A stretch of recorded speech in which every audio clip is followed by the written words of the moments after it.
real. We might as well just do whatever we want, anyway. But it's the challenge for all the parents to really, really take accountability for that and be their first teachers, to not waver from the truth and to stand firm, Just be an example. Be an example. Yep. We've been saying that a lot lately. Yep, we have. Yeah. It's like a theme. How do you homeschool your kids? All 5 of them, yes. How's that experience? Beautiful. Another one that I'm interested in, because it's going to be here before I know it, whether they're going to go to school or whether they're going to stay home and do school there. Yeah. And have you done both? No. No, you've always homeschooled. Yes. My wife felt like God was, hitting her in a way where she just felt like she was a nurse. She was a nurse. And she left that career to come home and teach our boy and raise our boy and be there for the family. And it has been so beautiful. Again, I will never really be able to thank my wife and tell her how much I appreciate her enough, but she is amazing when it comes to teaching the children. And again, we're the first teachers. We're the first guidance that they're going to get.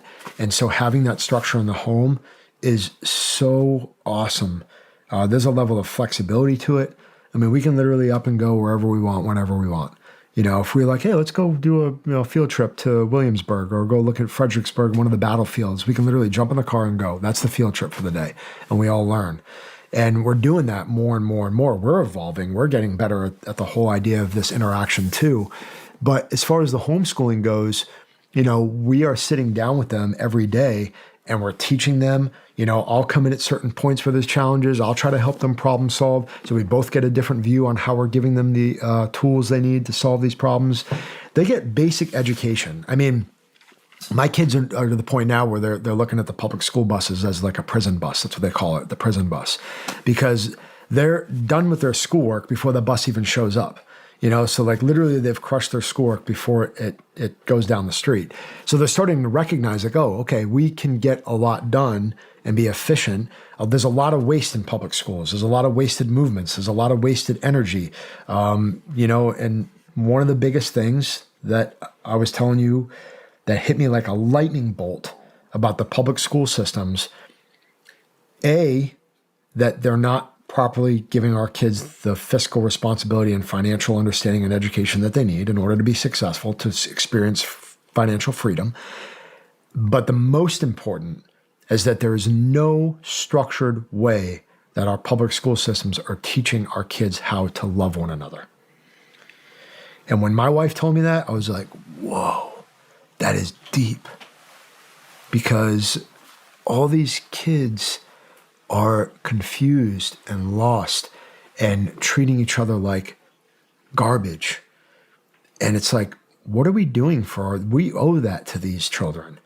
And again, for me, the first place I need to start is my home. And I hope that there's people inspired. I know there's a lot of people choosing to homeschool. I cannot imagine sending my kids to public school. I went to public school.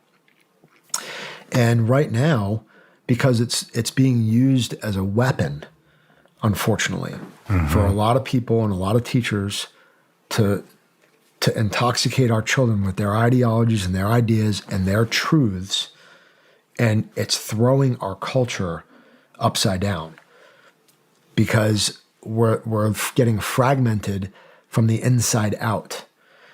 I don't even think, and this is another spark for me, I'm looking at how much time I'm spending with my children, and I'm trying so hard to know them and love them and care for them. And it's really tough. I highly, highly challenge and doubt that people that are sending their kids to public schools even really know their children.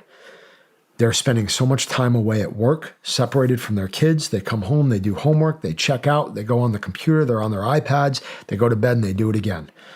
And I'm like, I don't think that that's the way that we were supposed to do this. Yeah. When did the public school systems get implemented? What was it, like 70, 80 years ago? To be honest, I have no idea. So let's backtrack. I mean, that is just not that long ago. And so what happened and how we grew and educated each other was to live. And education can be an amazing tool. I'm not saying that at all. Strategic education is very important.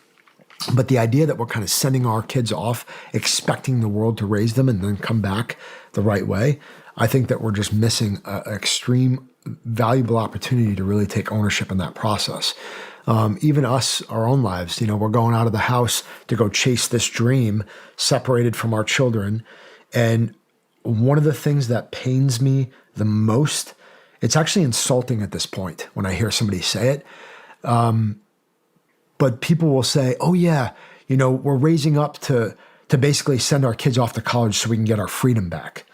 And I'm like, if that's your attitude, you should be absolutely ashamed of yourself, because what you're doing is you're building it up in your head like you have this freedom. So what do they actually mean to you? Is this a vocation where you're going to see your children through to any challenge?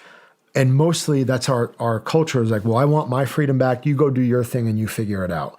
I'm like, again, that's just not the way we were supposed to live. We were meant to be in community with each other, to live with each other, to grow in family and friendship, and that's just been so lost and fragmented.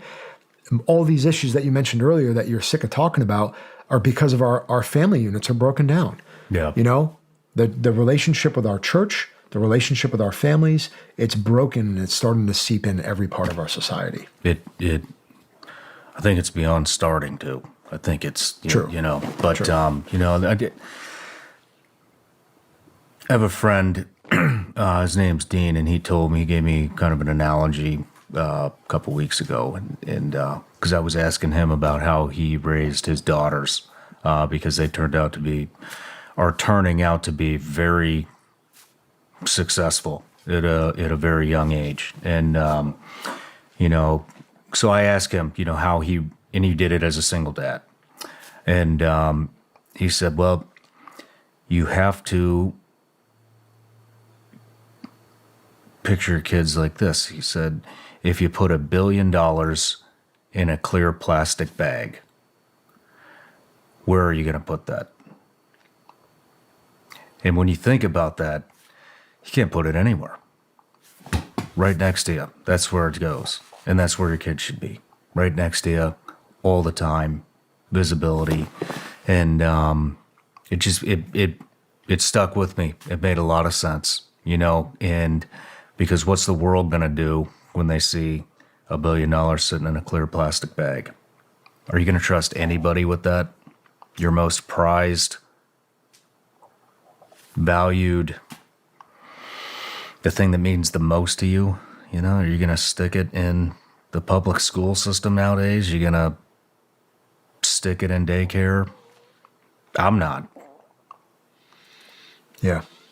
Yeah, no. I think we have a duty and responsibility to our children. And that's why I said I'm challenging everybody, because it starts there, and on top of that, we have to be the example.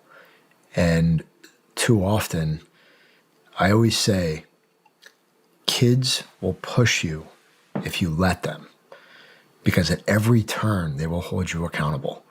You're like, don't do that. Or next thing you know, I got my kids being like, Dad, you said not to do that. And what's our reaction? Don't tell me what to do, right? And what are we teaching them? Nothing. Confusion.